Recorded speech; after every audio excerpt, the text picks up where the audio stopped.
Welcome to Spoken Injustice, where we put the criminal justice system in the dock. Today's video is part of our news session.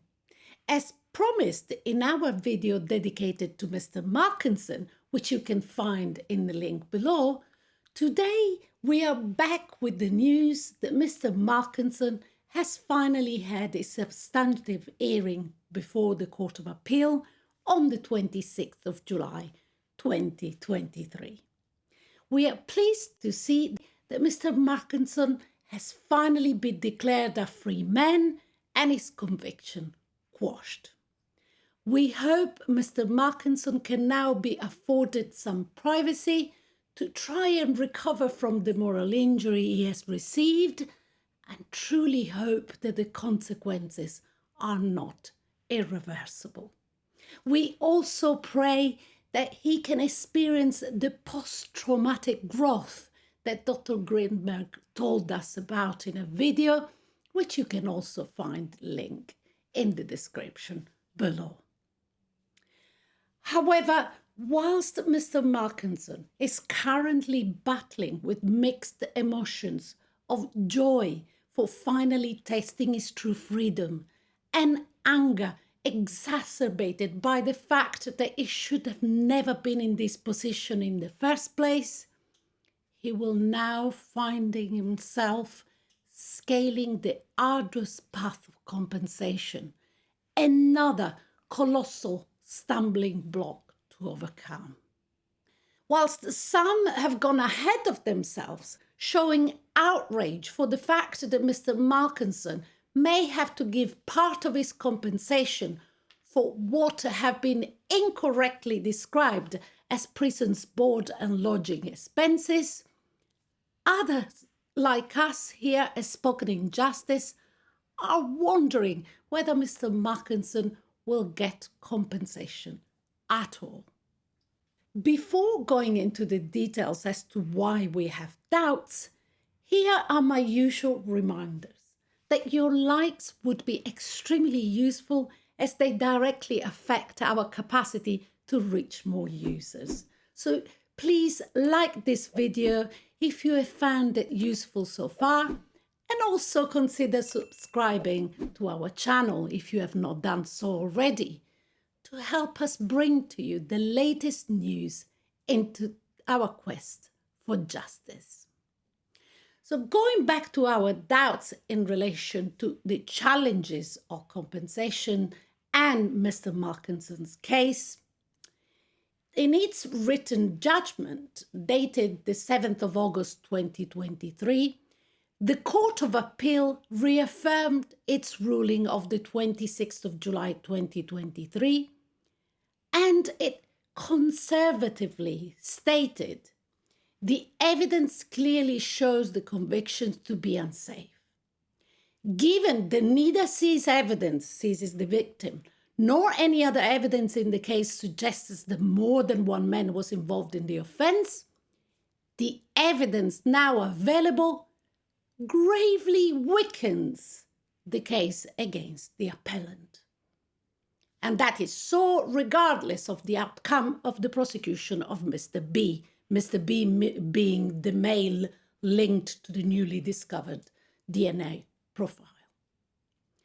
However, whether this fresh evidence shows beyond reasonable doubt that there has been a miscarriage of justice, namely that Mr. Markinson is shown to be innocent beyond reasonable doubt, in line with the requirements of Section 133 subsection 1ZA, will be at discretion left to the Secretary of State to decide when considering his compensation application.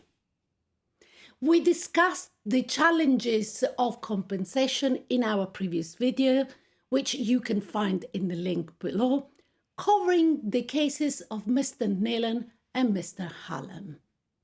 Just by way of reminder, Mr. Nealon and Mr. Hallam had their convictions quashed in 2013 and 2012, respectively. they have been consumed for the past 10 years by a compensation battle featuring various battlefields, including the UK Administrative Court, Court of Appeal and Supreme Court, and now the European Court of Human Rights. Mr. Nealon's case, in fact, is not dissimilar to some degree to Mr. Malkinson's case. In that video, we did advise that the hearing before the EU Court of Human Rights Grand Chamber in the cases of Hallam and Nealon was scheduled for the 5th of June. That was in fact an error on my part, and for that I apologise. I should have said 5th of July 2023.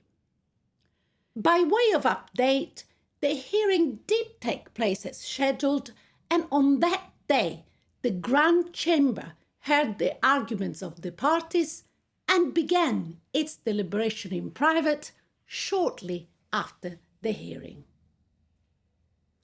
In a press release issued by the Registrar of the European Court of Human Rights on the same day, it is stated that the court ruling in the case will be made at a later stage.